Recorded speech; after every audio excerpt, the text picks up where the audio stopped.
This content is for informational purposes only. You should not construe any such information or other material as legal, tax, investment, financial, or other advice. Nothing contained on here constitutes a solicitation, recommendation, endorsement, or offer by Draper Goren Holm or any third-party service provider to buy or sell any securities or other financial instruments whatsoever. Hey everyone, it is me. We are here. Joseph is here too. Say hi, Joseph. Hey, what's up? Boom, boom, boom. We're recording. Good morning, everyone. Hey, everyone. Hey, everyone. Hey, everyone. Hey, everyone. I am recording this on the computer now. Hey, everyone. Hey, everyone. Hey, everyone. Hey, everyone. Boom. All right. It says it's recording. Boom, boom, boom, boom, boom. I am apparently recording. The entire bottle of control. They're all exactly the same. Crypto art, and then what it really is an NFT. Wow.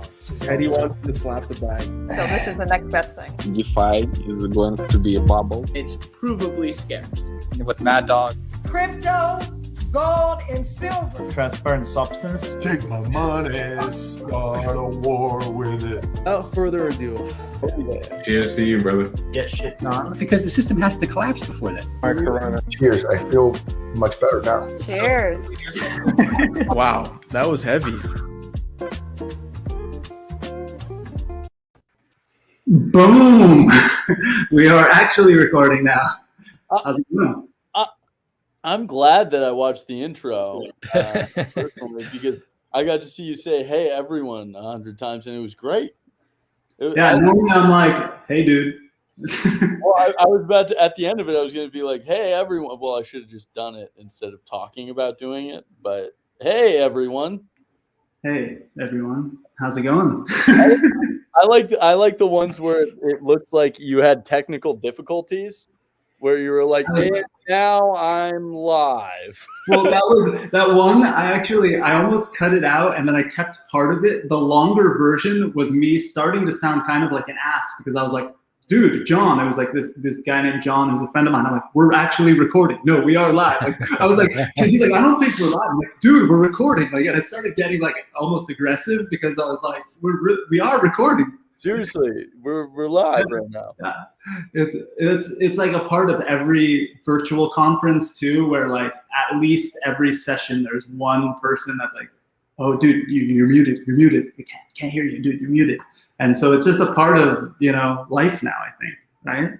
It is. Well, the Zoom like hey, you're muted is such I want to know how many lifetimes of time we have used saying you're muted now, like in life, like how many, it's probably what, 3 seconds, 5 seconds of every call over. Yeah. And every call every day, multiple times, like especially in group calls, because a lot of people want to mute so you don't hear the backgrounds, and then it just happens over and over and over again. But hey, I should set this whole thing up. Welcome to Blockchain and Booze, people. Thank you so much for joining us.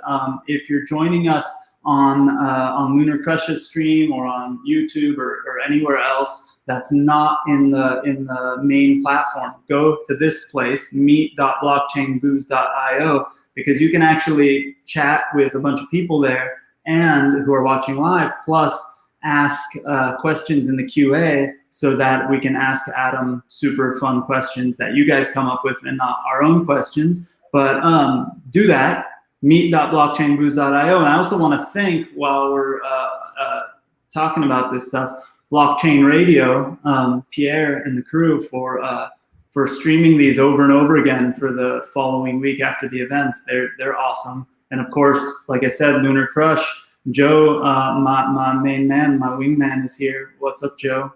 You didn't talk much because Adam and I are both talkers. No, it's all good. Yeah, and if you ask a question to come on stage, you need to be wearing a black shirt. So if you have anything other than a black shirt, with a Lunar Crush shirt, not allowed. It needs to be a different one. You can't wear right. It needs to be a black shirt, different. Right. You could also be wearing a Lunar Crush hat. Oh, no double lettering on this podcast. Yeah. Did you guys swap? Does he have a Draper Goren Holmes? I've never gotten any DGH swag. I feel like I mean, what's up with that? It's all going the other way. You know what? I still have this from like weeks ago. I replaced the little sign in my daughter's room because I took over her room to make my office. It says Draper Lunar Home still. So there we go. That's nice. There we go. Dude, creativity. I can reach it. I would show you some funny stuff. Wait, but you took out your name out of that one.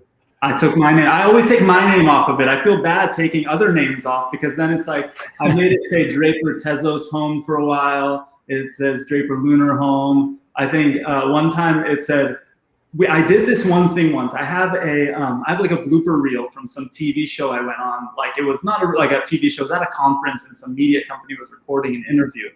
And I was announcing that we had done the Draper Goren Home thing. Like we rebranded to Draper Goren Home. And right when I said Draper Goren Home, I said it fast. Somebody in the back of the room that like just barely audible enough said Draper's going home. And then I just couldn't stop saying it. And the dude kept like repeating Draper Goren Holmes? Is it Holmes? And then he wanted to keep doing. He's like, let's reset. And then you go, Draper going. Is it going? He just kept screwing it up over and over again. And then all I could think about was Draper's going home. Draper going home. Like, and it was just it was evidently you still do. You know, still just we're all unsure now. Yeah, that's it. You know, Lunar Home. You know what? I love the people that like really though, like when there is a little mistake like that, or when someone like does a little like they're just talking and they missay a word, like where it either destroys that person's day or the other person is like really offended. Like, I can't believe you called me Alon and not Alon. And like there's people that get really angry at that stuff, and it's so weird to me. Well, does this just happen all day long? Yeah, Alan, I definitely get it. I don't know. Let the hazing begin. Oh, this is great. Dude, John in the chat said he has a purple Lunar Crush shirt. That makes me very jealous. What's up with me not owning one of those? The colors of the Lunar Crush shirt are actually very similar to the colors of the old Napster logo. Ooh, I'm gonna look it up. Napster. Did they have purple in that? They had like a little purple. They had a little purple in it. You know what? I think it started off blue and then went a little bit more retro, kind of like the same as we did at Lunar Crush. I should talk to Isaac about that and see if he ripped off Napster. It's got. Napster can't say shit. The first shirt that I wore every day forever was a Napster shirt, just the cat. It was a white logo though. It was just white logo, and I ripped it off with Boost because I just was like, okay, you take a logo and you put it really big on the chest of the shirt. That's all you do. That is the only type of shirt that you can make. So that's all I do. I wear 90% of my shirts are this shirt, something like that. I have probably because back in the day when we first met and I was doing Invested in that company, I wore that piggy bank shirt I had like 4 of them and I wore them like every single day. And now what's funny is I don't have a DGH shirt or something like that. The only portfolio company shirt I have a Total shirt too, but it's really giant, so it feels awkward wearing it. But I have 2 Lunar Crush shirts and I cycle between them probably 3 or 4 days a week. You do need some new ones, huh? Yeah, I need those ones with that one really cool NFT guy, the Moon Boy one. That was really cool. It's like we'll hook you up. Yeah, I need one of those. But okay, wait, really quickly though, Adam, you teased on Twitter that we might talk about some origin stories of Boost. But talking about the Boost logo, I remember when you first were launching the first version of Boost. We could talk about it. I just wanted to call it an email I found on the logo. This was decided in a 2-minute conversation. But before that conversation, the night before, so you flew down, I think, from San Mateo to join us and hang for the day, and we were gonna do. You literally, like, you and I were standing behind Yadid, my old partner, just like yeah, that's cool. I always say how we came up with the logo was Yadid, who's a great developer. He goes, yeah, I typed Boost into Google and there were a lot of power signs on buttons. So I put it in the logo, and so we put it in the logo, and it was in, I think, blue or red. And I was like, I don't like blue or red, but I like the idea. Can you do orange? And then that was it. And it was like that was the conversation. I have screenshots. Yeah, I have screenshots of the logo in my Google Photos that are from a BlackBerry, because that's how long ago it was. I had a BlackBerry. 10 years ago.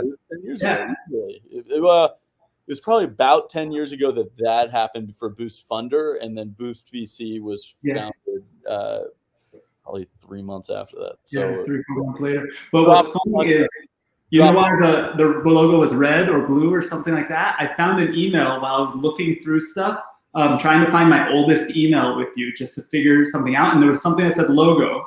I looked at the email, and I said something. I was trying to be all professional and stuff, and I was like, so we're gonna talk about doing the logo, this and that. Like I had all these like things, and I was like, what do you think? Like, do you have any ideas, vibes, whatever for the logo? And you responded. Your whole email response to me was red, white, and blue.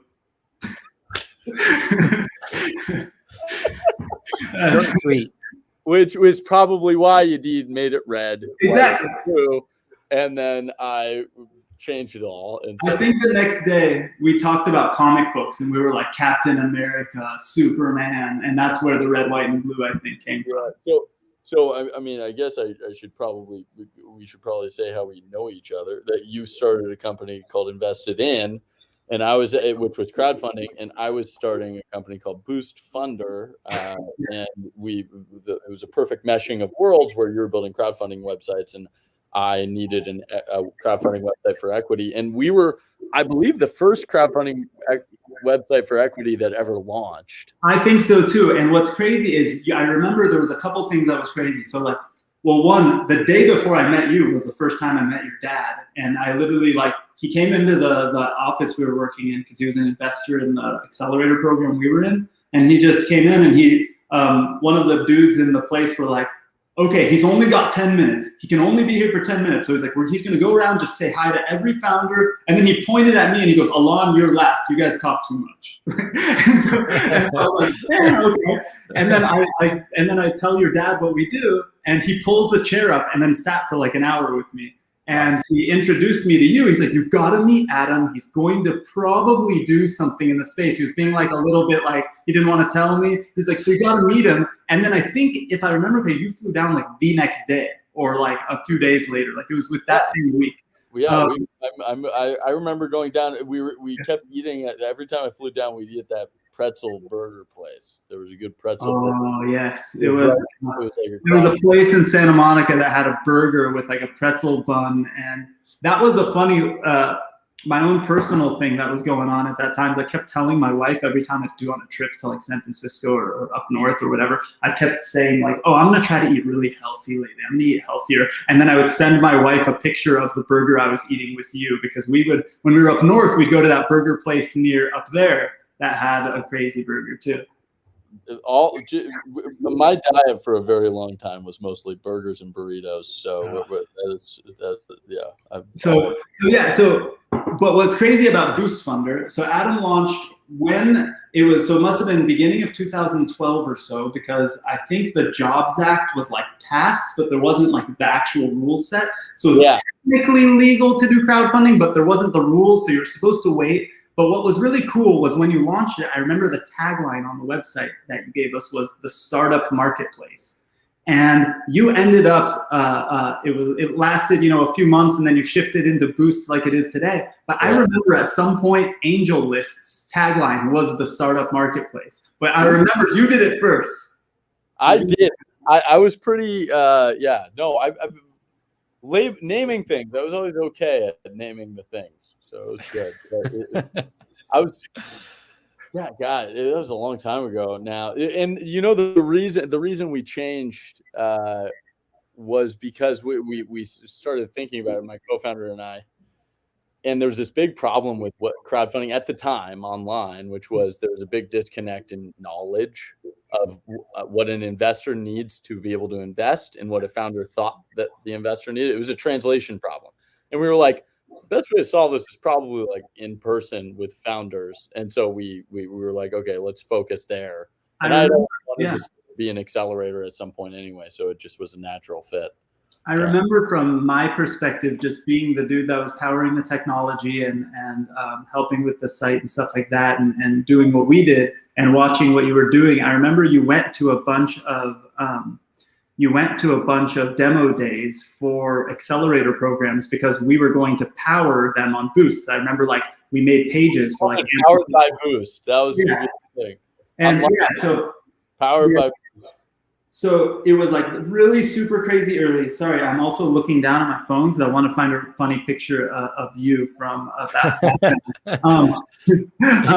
It's not scrolling actually an entire library of photos and talking. Yeah, I didn't have this. I didn't have any of this. No, good. It's pretty blurry too because phone pictures back then were pretty blurry. But this is crazy. So okay, I got to look at the date. You're dating. I know. But what's funny about this is I wanted to one time like what's funny about it, and Google Photos is being a little weird right now, probably because of my internet connection. How old's your oldest kid? My son is 9 years old. Yeah. Okay. So I remember you had your oldest son when we were like hanging and stuff. Yeah.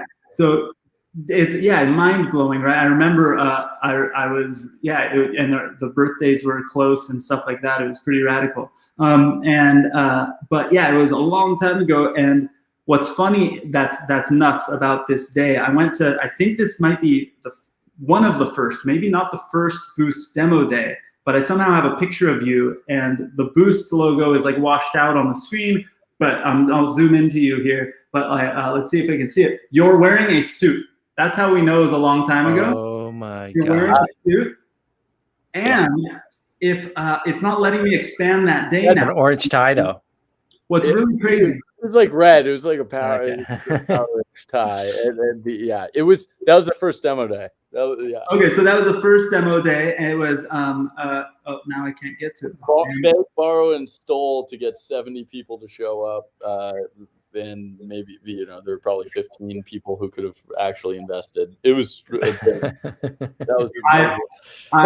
but from that session, there were two pretty good successes. One was called Favor, which sold for I don't think I'm supposed to say, but a bunch of money, like $100+ million, and then a company that the team sort of pivoted over to a company called Pillow Homes, and that ended up selling for like $50 million. So like there were only 7 companies. 2 of them ended up being great, and it was our first set. We didn't know what we were doing, and I'm still sort of like unsure, but like we're dude. January 2013.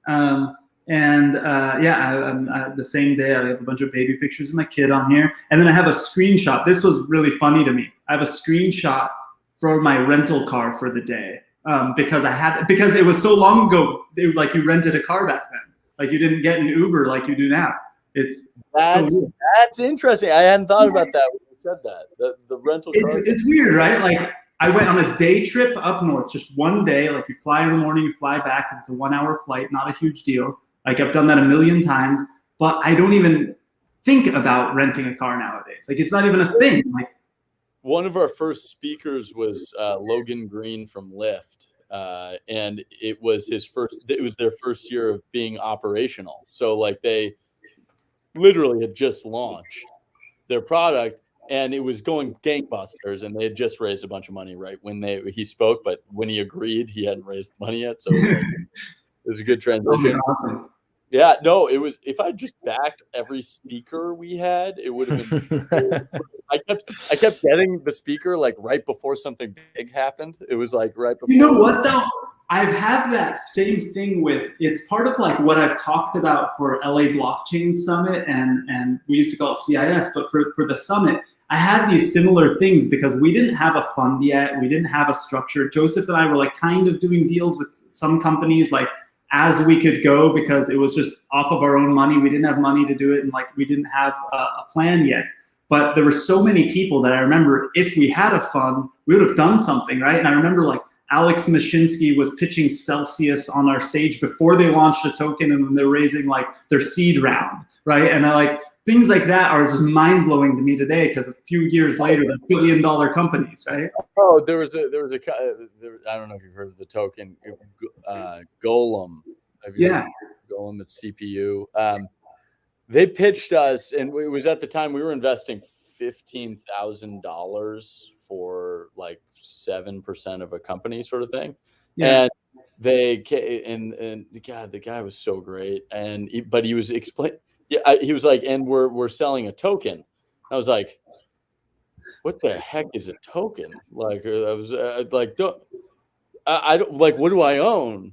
I remember saying, "What do I own?" Yeah, 15 times. But is it equity? What do I own? Like, was literally the entire call. I was like, "What do I own?"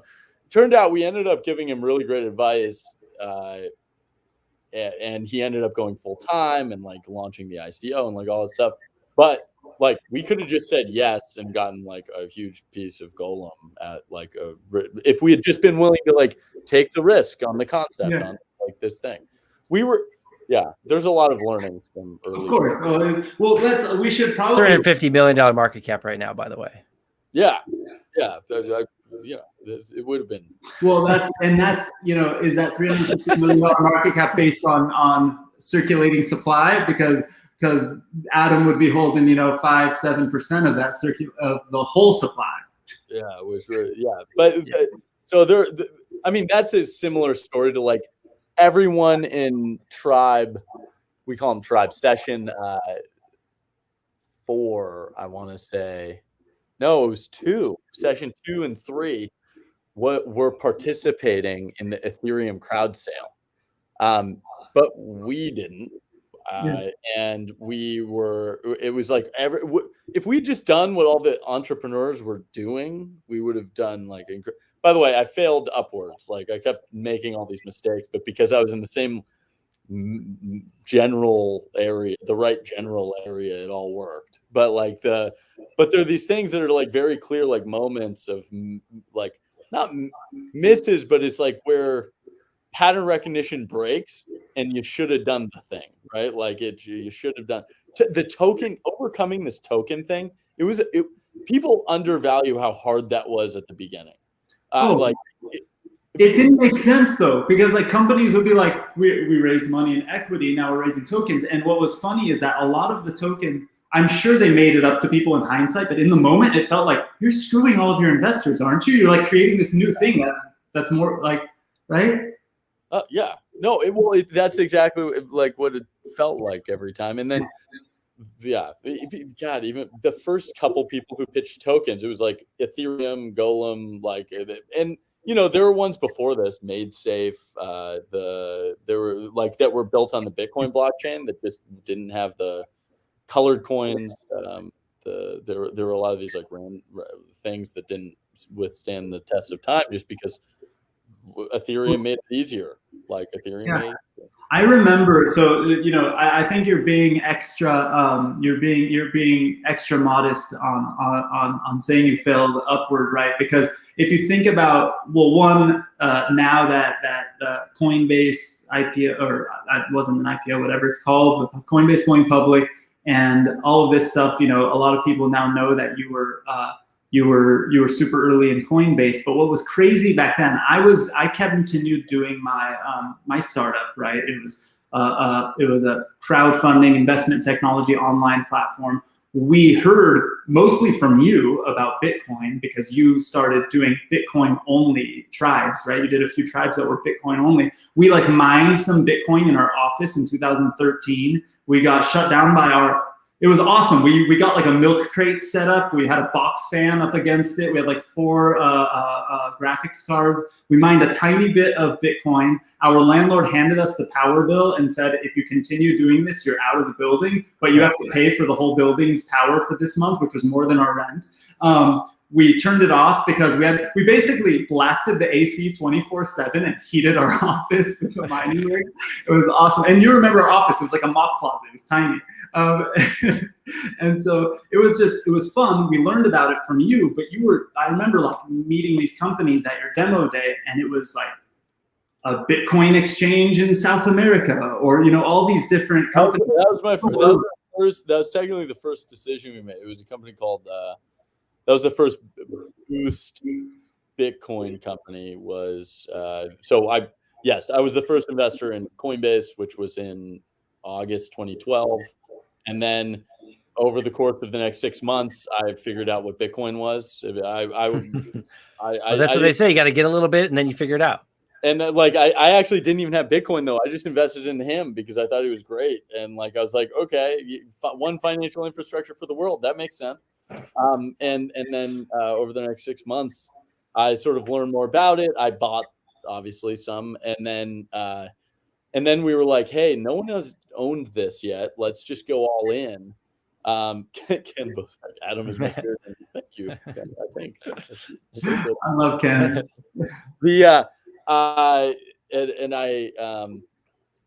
When we went all in, there's this guy. I just want to give him hype because he's awesome. His name is Sebastian Serrano, and he.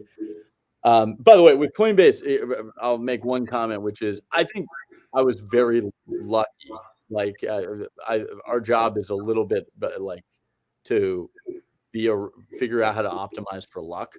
And I was very lucky because everyone said no to that deal, and I happened to say yes. The thing that I think I was somewhat I went for it on was backing 100 others, right? Like there was only one, which was Coinbase at the time, and then we found out that there were lots of others, and we were like, let's back all of them, and then we backed. I think I backed 115 at this point, something like that. And so building the conviction, it's rare to build conviction so strongly, and I feel very fortunate that it happened to be around crypto for me. But Sebastian Serrano, he came and he showed. This is a story of persistence. He came from Argentina to Silicon Valley just to hunt us down. He was like, these people are backing Bitcoin companies. No one else is backing him. He flew to Argentina, from Argentina. He showed up to every crypto event, every single one, just hoping to run into us. And he ran into us at all of them. And at some point, you just need to reward persistence, right? Oh, 1,000%. And so when it came down to it, where we had the interview and everything, we were like, don't we have to say yes? Literally, he does everything that you want him to do, and he has built an incredible business in Argentina. He's one of the biggest exchanges now. It's called Repio, and they just acquired another exchange in Brazil. And it's Sebastian's who I want to back 1,000 Sebastians, and let's jump on that because we're all over the place, but that's just the way we are. It doesn't matter. But the persistence structure for this, should I be thinking about there is no structure. That's the whole point, right? The whole point. We took this back to a community situation where it's kind of so here, let's talk about persistence, right? We're at blockchain booze number 71. That's 71 weeks straight from the first week of quarantine in Los Angeles in March of last year, right? We've been doing this every single Tuesday night. And after 2 or 3, we went from Zoom. You started on my birthday. Yeah, exactly. Well, my son's birthday was his last day of school before they did quarantine. And your birthdays are within a couple of days of each other. So we went into quarantine. We started blockchain and booze, and it started like a Zoom event, right? We just went, hey, let's have all of our friends hang out. We'll have a drink because we're all stuck at home. It'll be our hour-long hang session.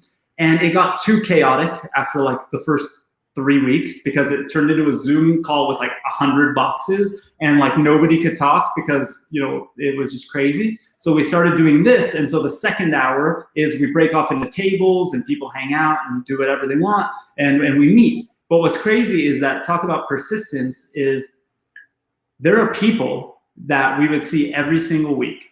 There are people that created startups because they met each other in the blockchain and booze sessions, never met each other in real life, created startups, and we invested in those companies.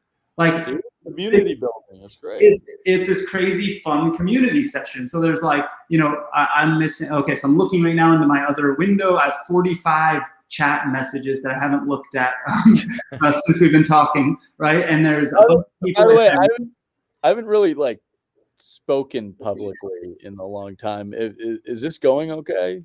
It's going great. It's going great. If we just get Alon's echo down. Well, define publicly, right? Like, I mean, like, I just, I sort of chose not to speak for a long time, and now, if Alon asks, I'll do whatever Alon wants.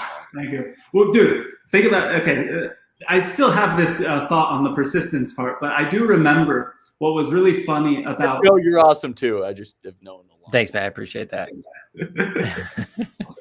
Like, I remember there was one of the LA blockchain summits or CISs where you were the first person that I did a fireside chat with on one morning, and then I had your dad as a fireside chat the next morning. And what was funny, or vice versa. And what was funnier was his crowd was bigger. Just a little bit bigger.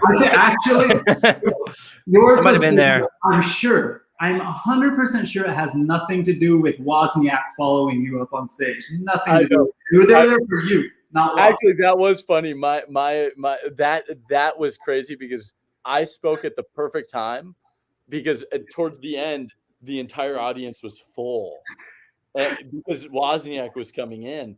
And literally, when Bill Bardite, who spoke next after, spoke, everyone was leaving, which was so sad. And I love Bill. Yeah. He's amazing. But by the way, they're crushing it. Hey, speaking of Bill, everyone should be keeping an eye on Abra. There's some cool shit going down. I talked to Bill this week.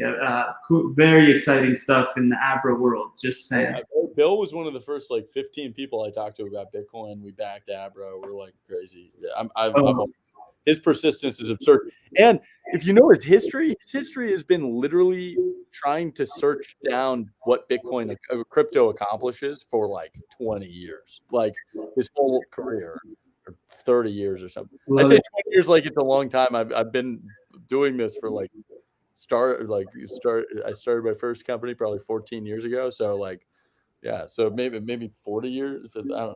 He's awesome. He's one of those people that are just crazy smart, get it, and also does it in a smart and respectable way. He doesn't go down the maxi rabbit hole and that whole thing where people start to get aggressive and then they're like, it's too, I don't know. I hate that, right? It's too negative, right?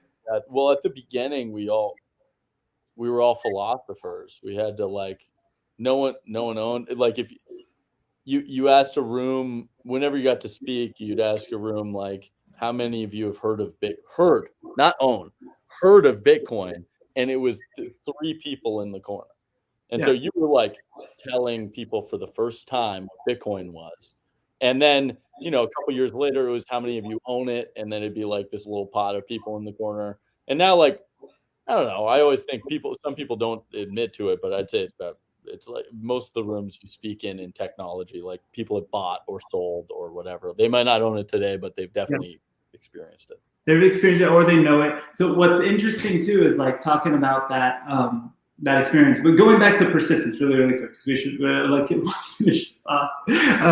You'll get there. By the way, my wife, because I was running late from the park, I asked my wife if she'd do me a favor and fix me a drink, and the drink she made me was ridiculously strong. I'm a lightweight, so I feel a little buzzed right now. Just can I ask, as the entrepreneur in the room, can I ask the conviction and persistence question to you both? Yeah, of course. So, Alon, we talked about it before, and same thing as you said, Adam. I kind of chased them down. I would just kind of show up randomly at this random conference in North LA. Hey, I was just in the neighborhood, and it's just 5 hours traffic or whatever. But persistence works. But when because early stage, obviously you're investing in founders, you're investing in people, the company could pivot.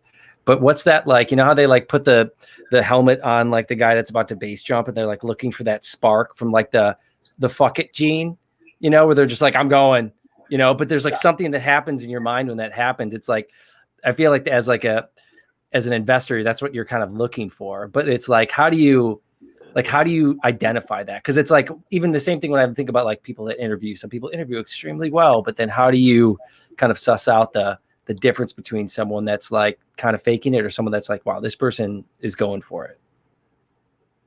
It's a good question.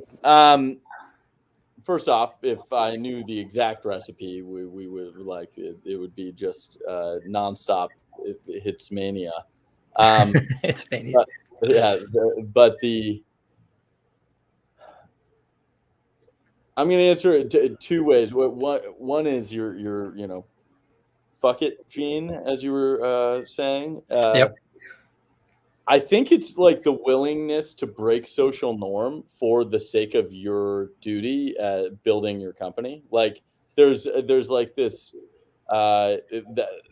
it's like most founders are, they're going to show, there's a great story where Brian Armstrong would show up to events at fintech companies and just start to try to poach people. And like it's the, do the thing, and it wasn't poaching. It was like, hey, I'm doing this thing in crypto. You should come over and like check it out, sort of thing.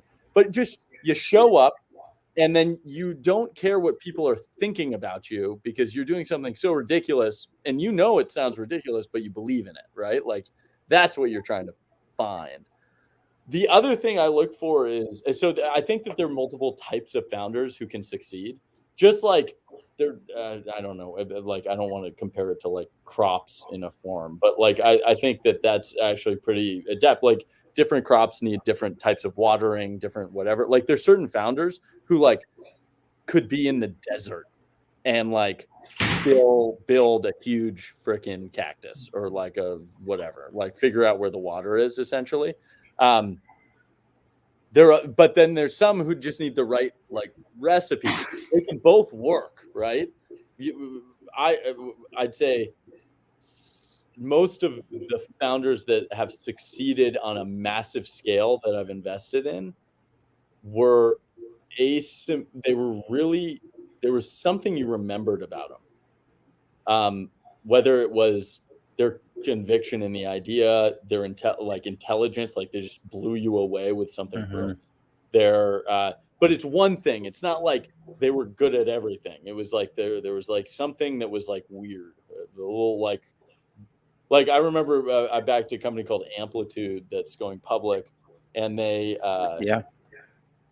said, I called my dad after, and I said, I think I just met the two smartest people I've ever met. And like that sort of thing, something that triggers you to do something where it's like, I don't know. I remember a lot of my first encounters with the people who ended up doing really, really well. So that would be but I also, I have a pretty good memory for just like first encounters with lots of people. So like, I don't know. Still, it's like there was something impactful about it that you just like, it threw you for a little loop. You're like, okay, either ultra smart, where it's kind of like, you're either going to outwork someone or you're just going to like come up with something like a dissolvable pill. Hard work is a baseline, right? Like, right. They just need to be working. Like that needs to be clearly a baseline. And I assume if someone's starting a company, they should be a hard worker. How fast you can build trust with them. I don't know. Like there are a lot of ways that you can end up making money in the world, I think. And it's, what do you want to see in the world? And then who do you want to be working with is a big piece of it, I think. And there are a lot of investors now. And so like a lot of investors are making that decision. For me, those are my things. My things are like, I want there to be like, my brain goes, whoa, that's,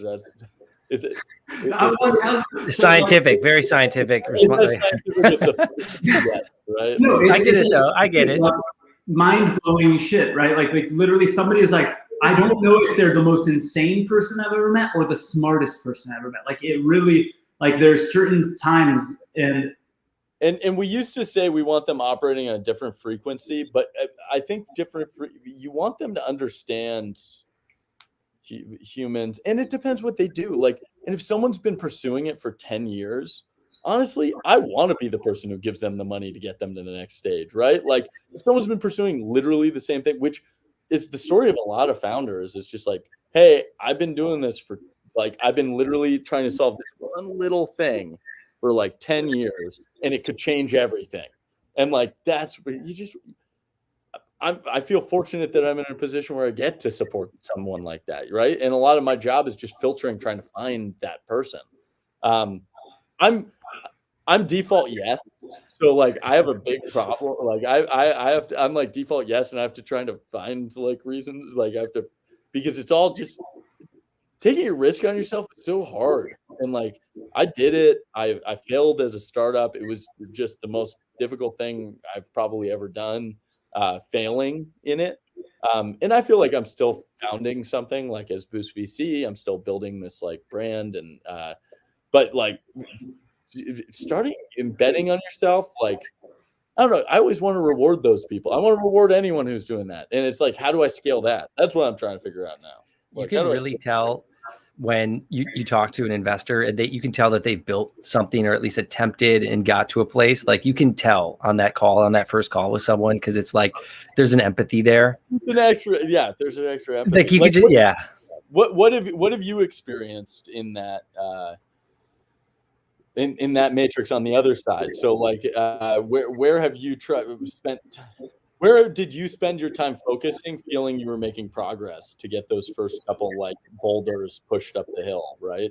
Does that make sense? Is that yeah. And it's like, I having gone through like 2 Techstars programs at this point in my life, which like I don't know who would go do 2 programs, but it's like there's just so many different types of investor, just so much fucking time. But destroyed. I went through an accelerator program, and then people talk about accelerators and whatever. And I think if I started a company right now at the exact same terms, even though I have a 10x bigger network and I know people who would probably invest in me, I think at this point and stuff like that, I would go through that same exact program again if I had those same 4 people as my wingmen. 1,000%. I give them the same terms, same deal, same money, everything, because I believe in it that much. Like I think if you have the right team in the room, it's totally worth it. So I don't think of you as an insane person for doing it twice. No. And I think and that's why I did it the second time, because I actually knew, I was like, okay, there's a little net here, right? There's like a little thing that's going to get you to, because it's like you have to make that jump. And so like going into an accelerator, that it's like, even though like we were a little bit older this time around, and like, the first time I went through, I was like 25, and then going through it in like my 30s, I was like, it was a different experience. Well, exactly like you have a reality check now, right? Like you don't have beer goggles to be, yes. Like it's not, you're like, hey, we have to finish this and we need to look good. And like, we have to, win. And you're like way more practical. You're betting on yourself. You're not thinking the brand is going to carry you, but you get to connect to a bunch of great people. Accelerators are awesome. I run an accelerator. Like they're awesome. So I'm and it's like, I think a lot of the younger entrepreneurs, they don't like, there's just little things. There's little things. And it's like, you do have to put trust in. And I think to go back to like your question a little bit is like, I think realizing that investors are also here for the same kind of game that you're here for, like this is what they do, right? So like you going in there and saying, we're going to go do this thing and we're going to either destroy it or we're going to like fail valiantly. Like it's kind of like the same math that's being done on the other side of, hey, there's like a 2% chance that this is successful, but I want this to be reimagining the way that we all live 10 years from now. So it's like having that thought process the second time around was helpful. But I will say, like raising money, I didn't realize this going through the second program, and like with crypto was at like absolute bear market. Like it was like July of 2019. Like everyone, like we'd go talk to investors at this thing, and it'd be like traditional, like SaaS B2B. They're like, thought like Bitcoin was like dead. They're like, I thought it was gone. I'm like, gone. Wait. Was that 2015? You said 2015? No, this is 2019. Like after 2018, that massive crash of 20K. It was like, I was like, there's like billionaires shooting like satellites into space to keep the network going. Like, are you just like not listening? And so it was just but it was like, I realized if I'm convincing them that this is the space that they need to be in, game over. So it was like that, figure that one out really fast. And then it was like, how do I find people that are completely into what this is, but then finding people that were founders at some point that cared, that had empathy, that I knew I was going to be friends with or hang out with for the next 7 to 10 years of my life. Honestly, the most depressing time in crypto was 2014, 2015. That was hard. Like as a champion, you guys went through an extra bear market than I did. Well, it's because it could have gone away. Like that was like after 2017, I was just like, this is never going away. This is amazing, and it's gonna like change the world. And like, but like 2014, 2015, like it was a whisper, and it could have just broken. So. That's when I got my first Bitcoin. Well, 2015, I remember I experimented with Bitcoin in the 2013 time. We were like, hey, it's not going to work for micropayments, for crowdfunding. Like, we just didn't touch it for a while. But I would meet companies that came through Boost because I tried to go to as many of the demo days as possible and meet companies and learn about it and stuff. But like, and I remember you came up here one time in 2015, and that's one of the things I found in my Google Photos archive, right? I found the newspaper snippet in 2015 where half of the time we talked about Bitcoin because I was like fascinated with it. I wanted to learn about it. You're telling us about. Oh, you mean up here? Yeah. Thousand Oaks, thousand. Yeah, we came up. You came up to 1,000. You came up to Westlake at the hub in Westlake. We did an 805 startups event. You talked about Boost, and what was crazy is I really just was. I did it. I just did it all. Dude. You came into a room. There's like 100 people, 150 people talking about Bitcoin in 2015. And what was crazy is the whole article said something like Silicon Valley comes to the local area to talk about startups. And then what was funny is we probably spent more than half the time talking about Bitcoin. But in the article, there's one line that said they also talked about Bitcoin, a digital currency that's used for illegal things on the internet. And that was the only part of that. Was the only thing. Yeah. But what's crazy is talk about, I personally was starting to get super fascinated with it, but still in my mind, it was like another currency that was marginally different from the dollar because I never go to the bank. Everything I do is digital anyway. And in my mind, it was for the rest of the world. It was like for the world where there's like, dictators and oppressive regimes, and that's going to change their life. And that's why I was so into it. But I didn't think about buying it for myself as an investment at the time. Like I didn't just even think about it being a thing like that until maybe a year or two later. But it was just expensive year or two, Alon. What? That's an expensive year or two right there. Hey, it was, but I'm still stoked. Hey, think about this: people who got $100 worth of Bitcoin at our last event for participating at our event now have $350 worth of Bitcoin. So, hey, that was just a year ago. So that's great. Hey, life is good. It's all good. But where I was going to go on the persistent side, that's kind of crazy, right? I used to tell people that like one of the most important qualities is being being a good salesman was being persistent, being there and continuing to knock on the door and all that stuff. And people hated the word salesman. They thought it was like a derogatory term, but it really, I think the best people, best CEOs, best founders are the best salespeople in the world, the best biz dev people in the world. They don't like the word salesman, but they like the word storyteller. So if you want to make them not feel like sales, it's okay. It's okay to make people feel a little weird sometimes. People like being the best storyteller. They're sort of like, I'm not sure I'm the best salesman, but the people who own being the best salesman are awesome.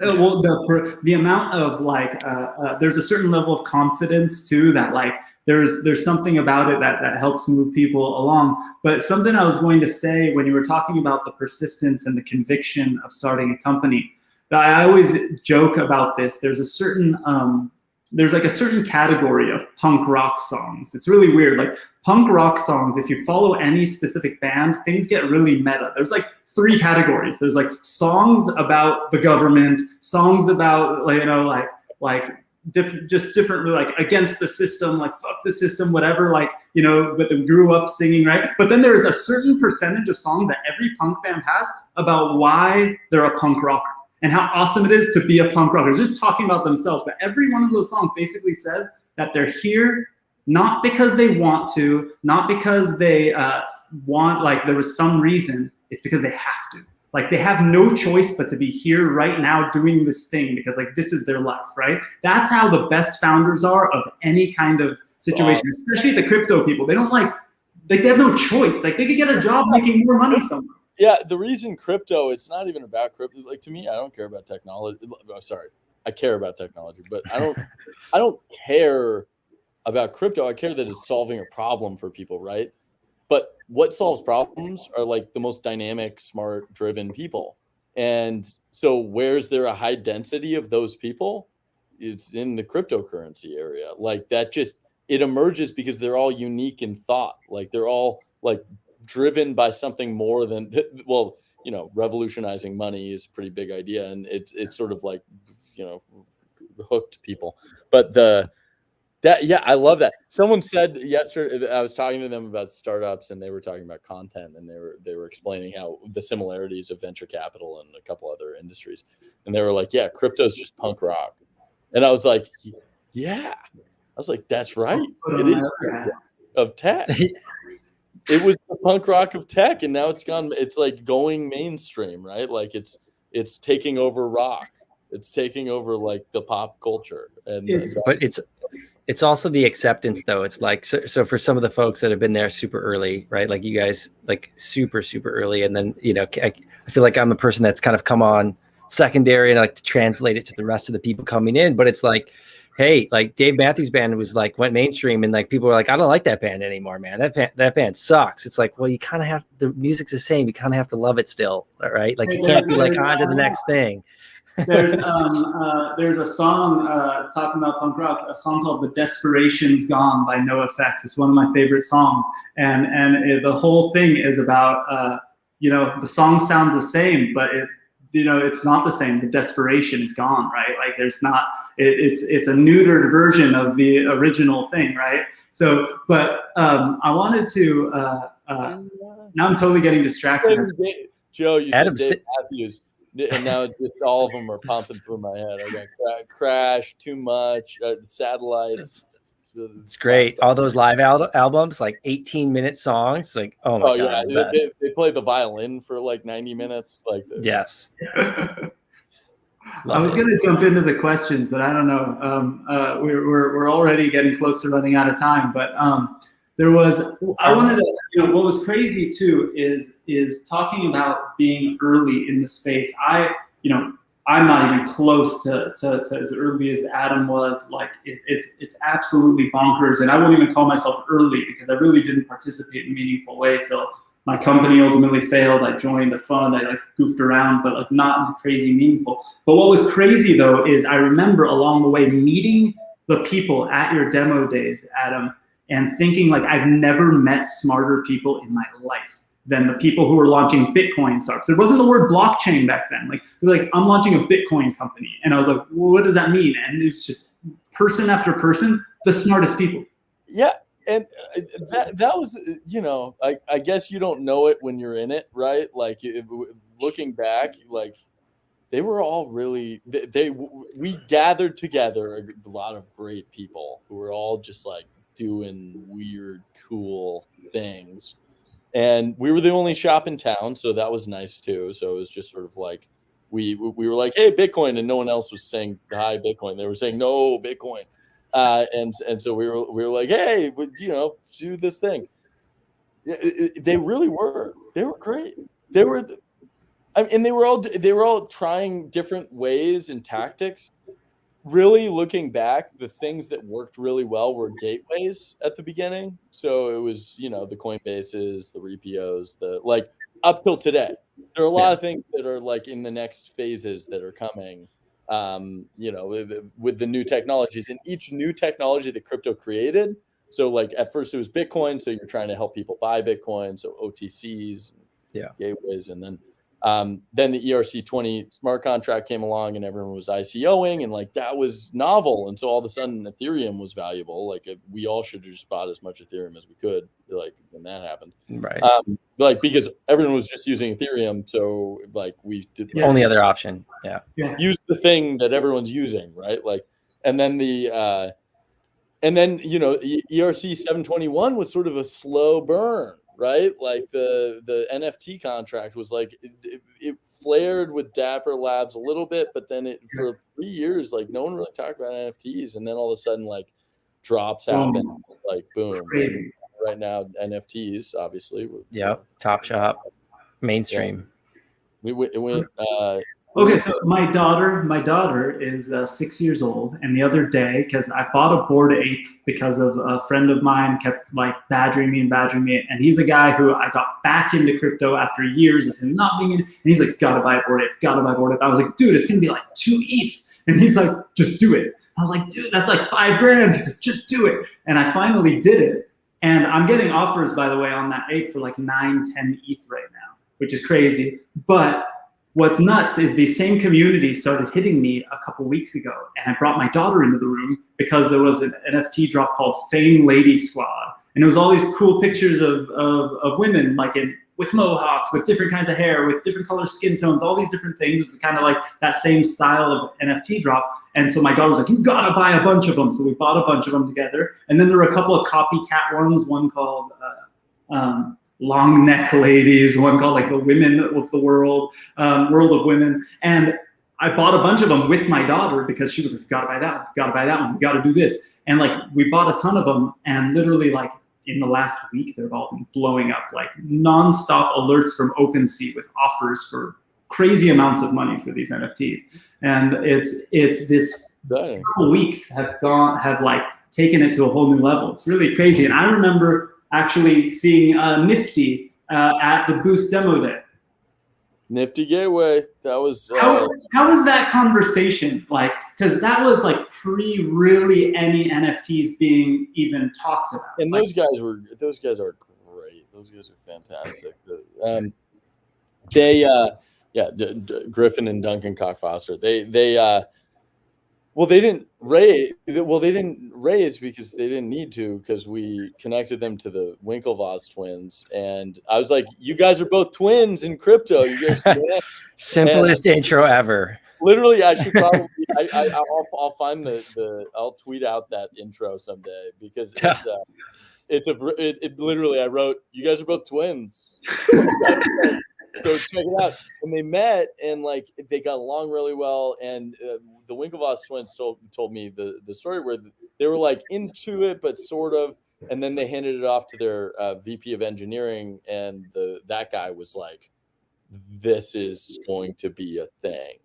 And so we were a little fighting on the other side, saying don't do it. But they sold to Gemini, and like, you know. I think that they've done such a great job acquiring and helping them build, and like, I don't know if it could have been what it is today without the acquisition. So I think that was a big moment. But yeah, actually our other company that's crushing from that same group was Unstoppable Domains, which is also it's still an NFT too. Yeah, and it's a totally different style. 2 NFT companies, one tribe of Boost VC, both absolutely. I remember I was a big fan of Unstoppable. We weren't ready to invest yet. I was working at a different fund at that point, and I tried to convince them, but they weren't doing real crypto bets yet, especially not in startups. And but I bought Alon.crypto. I remember that was a huge deal. I told the Unstoppable guys, actually, this was the deal I made with the Unstoppable guys at your demo day. I told them, I said, if I can buy a domain with crypto from my phone on the flight home, I'm in. Like, I'm buying it. I'm going to tweet about it, and I'll tell everyone about it. And I was able to do that, which back then was a huge deal. Like a few years ago, crypto on a phone, on a plane. Dude, yeah. That's very incredible that you did that. That is, yeah. It was, and so because of that, also, I wouldn't have attempted that. That would have been just like so coming hard, like. Dude, well, it was like I had to transfer from like the Coinbase wallet from Coinbase to the Coinbase wallet. In the Coinbase wallet, used to have like the DApp browser, and so I had to like connect that to the Unstoppable checkout process, and they built a product that worked. It worked. It was great. It worked. Yeah, no. You know what? I told that same thing to like 10 different crypto companies. They're the only ones that worked on it. That's amazing. But actually, Matt from one of the Matts from Unstoppable told me that he mentioned that about Nifty and Unstoppable. Sometimes you forget who's in each tribe session, and he said that. I was like, oh man, and no one cared about NFTs at that demo day. No one cared. It was because it didn't like it was what was it didn't make sense.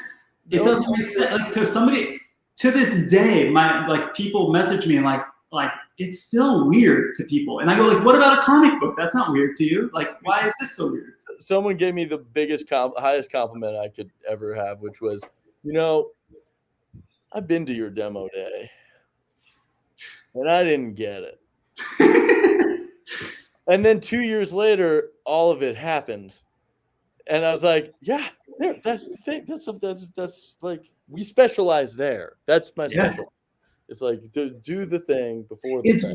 It's crazy to be early too, because like if you're talking about the early stage startup and the persistence and what it takes to separate yourself, like the difference between the person who like has no choice but to be there because it's like the thing that they need to do versus the person who's like, when a seed stage company who hasn't launched yet like goes into like financials in their first pitch to you and that's what they're leading with, I'm like, I just get bored and confused, and I'm like, this is the reason you're doing this company? Like, I either assume that they got bad advice from other investors, thinking that like an angel group or something, or like, so people who do that just point at one number and say, why is this number here? That's the best way to figure out if they actually know the model.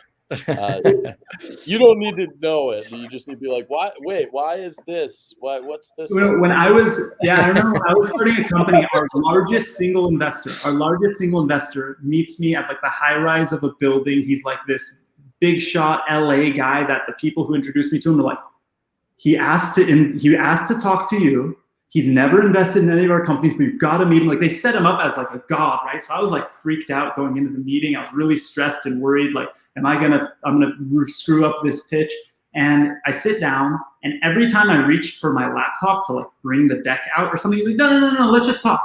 And like, it ended up being a 20-minute conversation. 10 minutes of the time, he was telling me about his house on the river in Colorado where he likes to catch certain kind of fish. And I was like, oh yeah, cool, man. Like, I didn't know like what he was talking about because I was so stressed and worried about like this pitch. And then at one point he goes, do you have financials? Like, have you written financials back in this? And I was like, yeah, let me. And I go to reach into my backpack. He was like, I don't need to see them.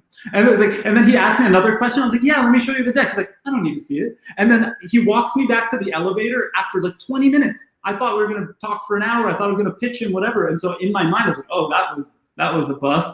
As I'm walking to the elevator, he's like, so how much is left in the round? Yeah, I'll do like 350K. All right, sweet, let's go. And it was like, what? And the elevator closes and I'm gone, right? It's like, but like, that's an efficient guy. That dude is efficient, but he wanted to know that I knew the number. He wanted to know that I had a plan. He wanted to know that I was like doing it, but he knew that the actual financials for a company who hadn't really launched it, just started, is just made up funny business, right? Like, it's he just wanted to know I thought it through, right? And he wanted to ask the question.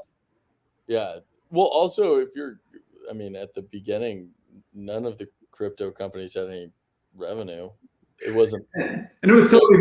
It's crazy. Well, it's like, it's kind of like there was just no buyers. There were a lot of products, just no one was there to buy, and like, they didn't know what to do. And then, that one, tons of buyers. We're flushed with buyers. It's crazy. It's like those decks that people share of like the original Airbnb deck or the original Uber deck or probably even the original Coinbase deck. Like, I remember the Uber deck that people share as like their seed stage one. Their total addressable market was way smaller than the market cap of their company today. Right? Like, because they were like, we're going to replace taxi. They created a category that didn't exist, right? Could Coinbase ever claim that they would make the kind of revenue they do today in a deck when you met them? It would be absurd. Like, no, it doesn't make sense. No, I sent Brian the thing when he raised at $1 billion valuation. I sent him his original seed deck, and I was like, good job. Remember where you were. And it was like $16,000 of full total volume. Like in a month, like that, and that was like their breakout like month, like where they were like 16,000. Like, we're doing it. We're doing it. We're doing it. Which means we made like $1,000 this month. Right. And that first $1,000 at a startup is a huge deal. Yeah. And first $1, you're like, holy shit. You're like, someone paid me. But this is a hoax. Look at this is my friend. They're asking for a refund, and I'm gonna have to pay the fees on it. Yeah, make sure you don't recognize. Doesn't have the same last name as you. Yeah.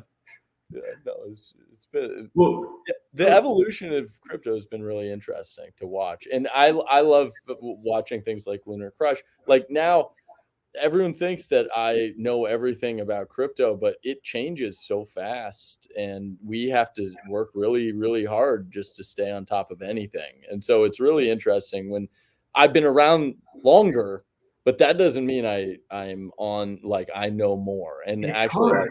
in some ways, I know less. At one point, someone said, why don't you stake your sushi on my on like something? It was something ridiculous with sushi and yams and Yeah, like why aren't you yield farming? It was yamming. Oh, Yeah. why don't you just farm your sushi with yams? Sure. And I was like, I'm sorry. I maybe we're talking about two different things, like crypto. Like, David Rankin, one of our regulars, is correcting us. He said, "Nah, sushi and X sushi, and X sushi and Ave."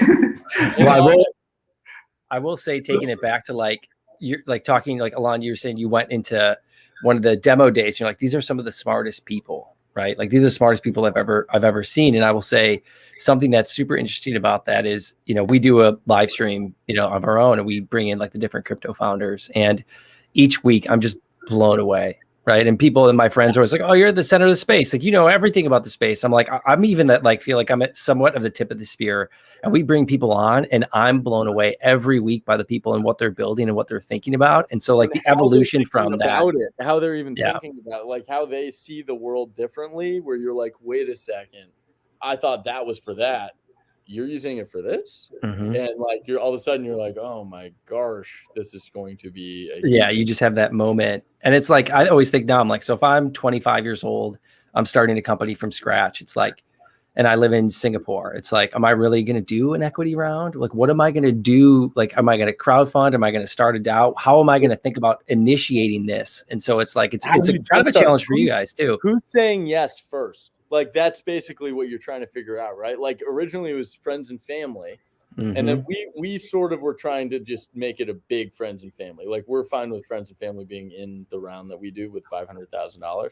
But like, how do you scale that first yes is sort of how we think about it. And I know that DAOs are a part of it. I know that crypto is a part of the future, but like, I also want to know where the market is today. And rather than thinking about like, I started, one of my key learnings over the last 10 years in venture capital and crypto is it's been, the superpower is knowing where the market is, not where it's going. Because if having a vision is very important, having where you want it to go is very important, but like knowing where it is allows you to be able to take us there. And so like, and that means that you'll be able to get the money, you'll be able to get the, you know, Brian Armstrong wanted to be the financial infrastructure for the planet, but for 5 years, he was easiest way to buy Bitcoin, right? Yeah. Like there's your product and your mission. And like, I always think the product is you telling us where the market is today, that what is it willing to do and how you're going to be the best at it. And then where your mission is why we're following you, you know, like why we're following. I always kind of like, for the younger entrepreneurs, I kind of use Elon as an example just because everyone knows him. And it's like, he always wanted his car and spaceship company, right? But what do you start with? He starts with, where's this fire hose of cash? And how do I just like stick myself in front of that first? Like, why don't I just look at money? I think money could work. But he had to start there, right? He couldn't just like go off. I mean, maybe he wanted to, maybe he had that vision, but it's like, you got to start here first where this thing is. Get your chops a little bit, you know, maybe you get lucky, maybe you don't, but it's like, at least now you're trying to go where the money is first. There's, and I about crypto, the ecosystem with people around crypto, maybe this was how people felt about the internet, right? Like 20 years ago, like maybe this was like, people chased it, people went for it, like talented people funneled into it. I think you just want to follow where the talent you want to be where the talent is. Make it easy to hire the best people in the world and to work on your problem, right? Like you're trying to solve a problem. You're trying to build your company. And like, I think what crypto has done is lowered because it's so exciting, it's lowered the cost of attracting the best people to your company. I used to tell my old partner, talking about him and back in the day, I would joke that he would tell me he wanted to hire an engineer. Then I would take them out to lunch and pitch them harder than I would our investors. Like, because I knew that the next step was me sending them an offer letter and trying to convince them to take way less money for some equity. because, if it was the difference between hiring 1 or 2 or 3 engineers, right? Like, one engineer was more than we paid ourselves, combined, right? Like, yep. It was just so expensive for a startup. And in crypto, it's even more so, right? Because all these super smart engineers like, I'll just do this shit myself. Right. We do have a little, that's going to be every rise. There's this situation where engineers people who made a lot of money, they take a second and they think, is this really what I want to be doing? Which I think it's nice that a technology has given people the flexibility to think like beyond their rat race and thinking like, hey, I have, however much money, $20 million. And like, I don't need that job. Like, what do I actually want to be building? And like, that's exciting. And like, maybe that first check is just coming from like all the founders. Maybe all the founders are just going to have that first check now. And we're all screwed. I think you guys will be just fine. But it is like this kind of rebirth of art a little bit. Like, I remember like studying abroad over in Italy back in the day. It was like early 2000s, and like, they'd be like, "Oh, what are you guys working on?" You got like, last name? What was that? Yeah. But they would be like Vezzani. It was like pizza. But it would be like business. Oh, I'm working on finance. I'm working on economics. And everyone over there was always like, all you Americans just money, business, finance, everything. And it was like little families own like a little sign business or a little thing, and people kind of working for themselves, but it was more accepted. I feel like the rise of NFTs and like with crypto, or if you want to be an engineer and work on 4 different decentralized projects, you can. Or you guys are right, it's so entrepreneurial. Sometimes John and I always joke, co-founder, is like, it's almost too entrepreneurial.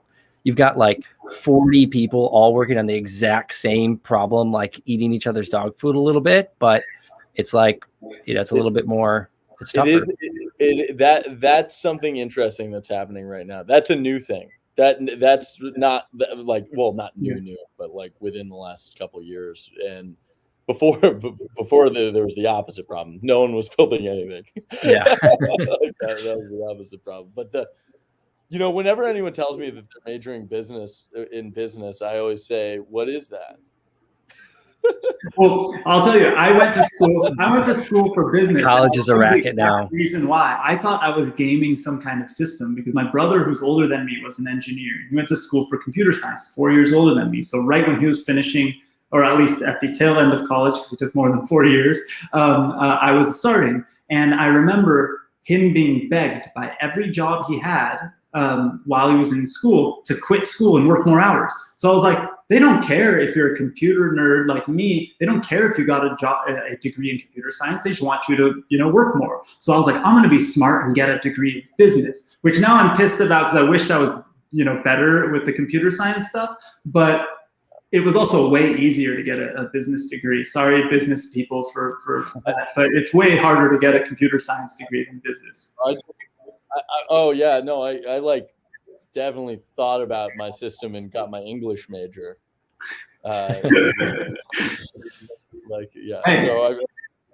think honestly, I think college is about figuring out what you enjoy, and then it like taking 4 years, figure out what you enjoy, and then like some people, and then you can find a job doing that. Like I don't know. It really at UCLA, it sort of.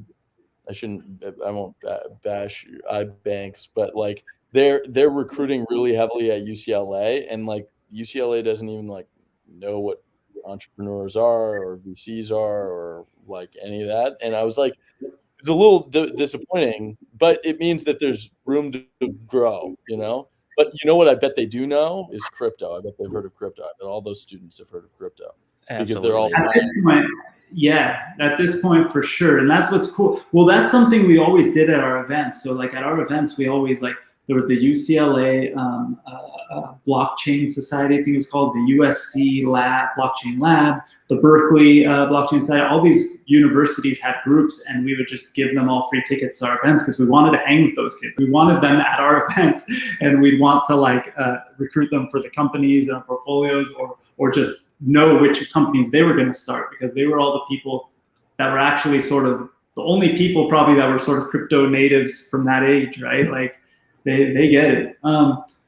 We should probably wrap up because we're way over time and all that. But you know, before we go, Adam, I know that Boost has gone way beyond Bitcoin and blockchain startups, and you're investing in the future sci-fi startups. Yeah, you know what I would love to promote here is I want to invest in people who have previously founded crypto companies, starting a company in a different industry. So that would be my thought, because I believe still crypto is basically the talent pool right now. And still crypto too. Like we still back a third crypto companies, and we're by the way, like I guess I haven't promoted anything that we've actually backed. We backed EtherScan, like we backed like they went through Boost VC, they went backed Unstoppable, we backed Repo. I guess we talked about a few of them, but our Wire, which is a huge deal in the like payments space. And so we still have like crypto at our core and our soul, but we've started to find I have an affinity for aerospace. So we've invested in a fair amount of aerospace, jetpacks, exoskeletons, like things that make people have superpowers. And then we have a great network in virtual reality because we're assisting in building the metaverse. So VR and crypto, the partnership of the two is obviously going to happen at some point. And so we're huge ambassadors of both. Actually, in the virtual reality space, we back the top selling app in the App Store right now on the Rift, and then like one of the most engaged apps on the App Store. So what are those? What are the names? One of them is called Township Tale. Their problem is that the headset runs out of battery because people use it for too much time. Like, so solvable. And then FitXR is fitness in VR, which is. I remember that demo day. I remember that because I remember thinking how like much sense it made. Like people using VR headsets are just burning calories. Like no, it changed our thought process around VR a little bit because everyone was using it as a gaming thing. So I think on this, what I would love to say is just sort of like, hey, we're huge ambassadors of all of like any of the wildest futures that make the world a better place.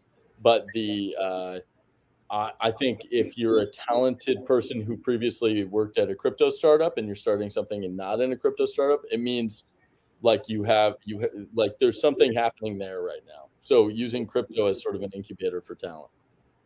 And we invest $500K. Did you real quick? Did I read that you were invested in like water startups or like more like open water? Like, have you found anything there yet? Waters, yes. So I've backed about 7 companies in the ocean space. My attempt on climate change is, I believe that the ocean is the biggest regulator of the Earth's temperature. Actually, factually, that's true. Like it's biggest regulator. It's not what I think. It's like the ocean is the biggest regulator of the Earth's temperature. It's sick. We have to clean it up. So it was starting the slow process of getting more people focused on the ocean. And I happen to be able to bring people together around entrepreneurship. And so we've invested in a fair number of people in that space. So something I wanted to mention earlier, because you were talking about bringing people together, and then ADD sidetrack. I didn't mention it, but something you didn't say about Boost that I think makes it really special is the fact that I think there's the option to. It used to be all the companies, or maybe it still is, live at Draper University or live across the street from the office for a few months. We provide housing and office space for the companies. But in previous sessions, and we are remote first right now because of the current global situation. However, we still have companies who live there and work there and at the actually housing, and we have office space and housing in San Mateo. So it's a pretty good deal. I think it's huge because like at least a certain age, maybe it wouldn't work for me today because I've got kids and stuff, but like there's a certain thing about part of the reason why I love the accelerator idea and why I said I would do it again is being in the room with those people, the energy, but also being able to bounce off ideas across other entrepreneurs or techies, CTOs, and people all being in the same room. I think especially in something like Boost, where you're all attacking similar stuff, where there is similar industries, I think could be so huge in the networking. Oh, and to end, I do have one thing I need to say, which is we are hiring. I'm trying to hire for the first time in like a long time. We're hiring a deal flow investor associate, and for who is generally semi technical would be nice. That's what we're looking for. Someone who likes people, someone who works hard. Cool. Nice, very cool. Joe, why don't you give a quick Lunar Crush plug? We didn't really talk too much about Lunar Crush today, but we do all the time anyway. Streaming live on Lunar Crush's Twitter, so I hope all those people are following us. But yeah, Lunar Crush, social listening tool. Find us at lunarcrush.com. We got 2,700 different cryptocurrencies that we're following now. So find out how social impacts crypto. I think that's a crazy thing that I was talking to John about the other day, and I don't mean to keep extending this, but like the interesting thing about talking about diving into crypto or feeling like you have a certain space or thing that's going on is that, people don't talk a lot about like the sheer numbers in crypto, and not just what we talk about a lot because of unique individuals discussing crypto, like I mentioned the other day. From our last in-person conference to our next in-person conference, there's over 10x the number of people discussing crypto on the internet, right? But when you look at the crypto publications and media and mainstream media, there's like the top 20 tokens are talked about like 90-something% of the time, but there's over 3,000 tokens that are actively traded. There's actually like 9,000 actively traded. See, exactly. You want to talk about deal flow? We get about 20 to 25 different projects that apply to be on Lunar Crush every single day, and by the time they get to the point to apply to Lunar Crush, they've already established some sort of following. Potentially, might be thinking about being traded. Some are, some aren't. Are starting to think about marketing. Starting to think about like how do we get out to the world. So there's like they're past maybe engineer phase, just like a little bit. They've got something. It's some of these projects that we see, and it's like all you have to do is drop onto a website, and you're like, okay, these people have their shit together. So it's just so impressive the number of companies that are just getting out there every day. Yeah, crypto took over the world. We're all just chatting around. Hey, this has been so fun. This has been so fun. I do have to jump. I'm sorry. Guys, thank you so much. Thank you, Adam. Thanks for joining us. I know Adam's late. I'm going to just throw one quick thing up here. If you want to hang out for the next half hour, meet.blockchainboost.io. Come to the tables. And also, join us live at LA Blockchain Summit in November. We're going to try to do it in person. We're planning on doing it in person. It's going to be amazing. Please join us. Thanks, Joe, for thanks, brother. Appreciate it as always. Thanks, everyone, and see you in the rooms. And appreciate you hanging with us this long this week. Thanks, everyone. Peace.